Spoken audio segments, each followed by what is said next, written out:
বিভিন্ন মেডিকেল কলেজে, তার মধ্যে শান্তনু সিনহা বিশ্বাসের ছেলেও আছে। চেপে চুপে রাখলে তো হবে না, তথ্য তো আমাদের কাছে আছে। এনআরআই কোটাতে ঢুকিয়েছে ছেলেকে, সেগুলো তো ইডি দেখছে, আমি এখানে আর বলবো না, পরে দেখা যাবে। আপাতত বাড়িতে বাজার করেন বলে 30-8 অবসরের আগেই 2 বছরের এক্সটেনশন। 2 বছর থাকতে পারবে না, বিজেপি আসছে 6 মাস পরে। এর জন্য 8টা নতুন পোস্ট ক্রিয়েট করা হয়েছে ডিসি করার জন্য, এবং গত 1.5 বছরে উনি এই চিটিংবাজটা 3 বার প্রমোশন পেয়েছেন, শুধু মুখ্যমন্ত্রী পুলিশ মন্ত্রীর বাড়িতে বাজার করেন সেই সুবাদে। এবং এই 8টা যে নতুন ডিসি ক্রিয়েট করা হয়েছে 11/2/2025 তার তালিকা।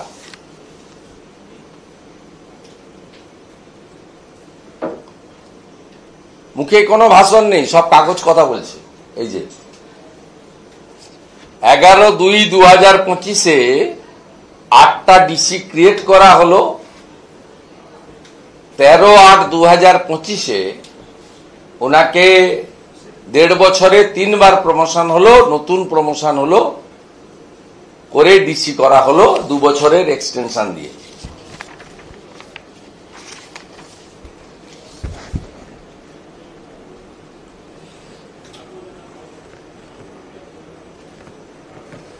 আর 6/3/2025 এটাও দেখুন, এই যে অর্ডার, এই সবই আমরা এক্ষেত্রেও যেহেতু সার্ভিস রুল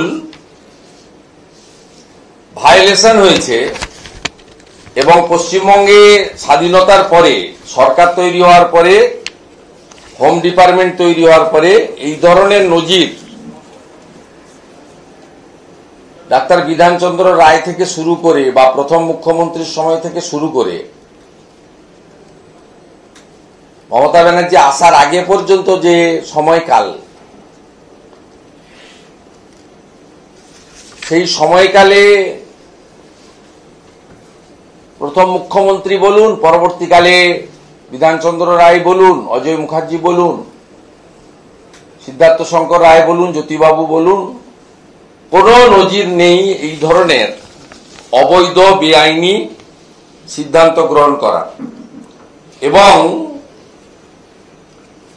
এটা মহামান্য রাজ্যপাল মহোদয়, দেখবেন সব অর্ডারগুলোই হয় রাজ্যপাল মহোদয়ের অনুমোদনে, কিন্তু প্র্যাকটিক্যালি এই ফাইলগুলো রাজভবনেও যায় না, রাজ্যপালের অনুমোদনও লাগে না। রাজ্যপালের নামে অর্ডার বেরোলেও অনেকে কনফিউজড হন, অনেকে বলেন রাজ্যপাল এই বেআইনি কাজে সই করলেন কেন। আপনাদের মাধ্যমে তাদের জ্ঞাতার্থে জানাই,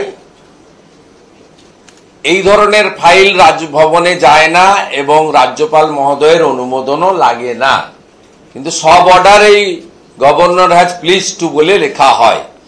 এটা একটা প্রথা, কনভেনশন, এটাও ক্লিয়ার করে দিতে চাই।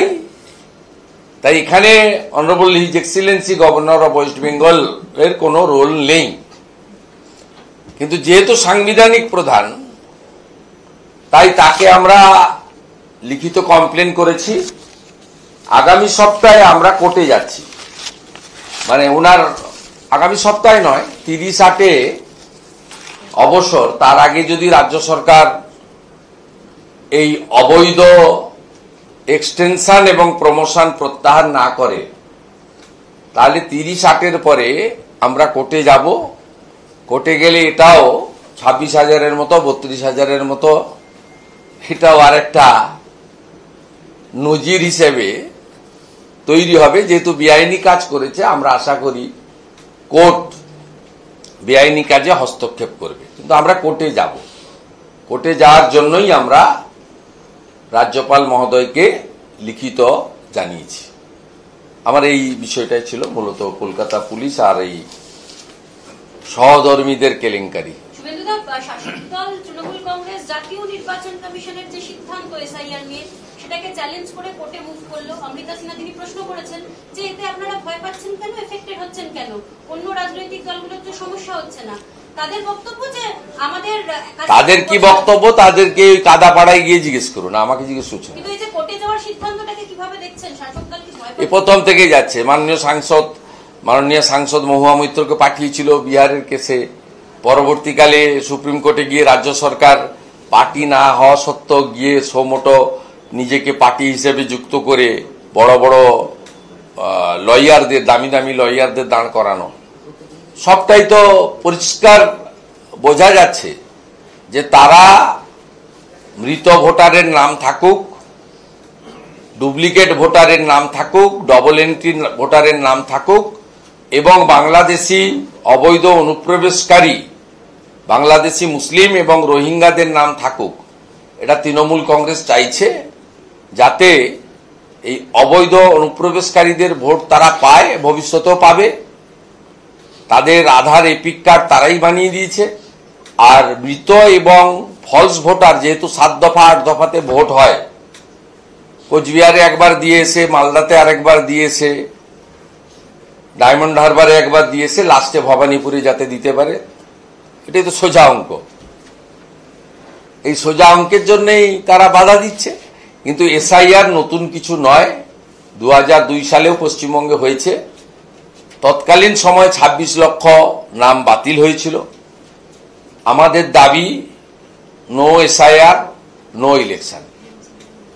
অর্থাৎ তৃণমূল কংগ্রেস যত বাধা দেবে এসআইআর তত দীর্ঘায়িত হবে। আর দীর্ঘায়িত হলে তার ফল কি হতে পারে আমি আর বলছি না।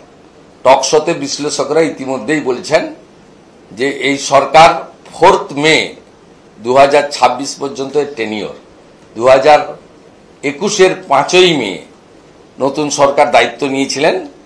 4 তারিখের মধ্যে মে মাসের আগামী বছর নির্বাচিত সরকার তৈরি করতে হবে। না হলে বিকেল 5টার পরে কি হয় আপনারা জানেন, সংবিধানে বলা আছে।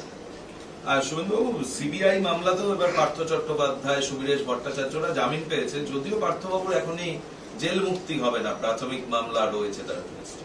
দেখুন, এই তো প্রসেস, এটা একটা লং প্রসেস এবং অভিযুক্তরা যদি জেলে থাকাকালীন মামলার নিষ্পত্তি না হয় তাহলে যতদিন পানিশমেন্ট, এক্ষেত্রে পানিশমেন্ট হচ্ছে 6 বছরের। এই যে দুর্নীতির যে সেকশন আছে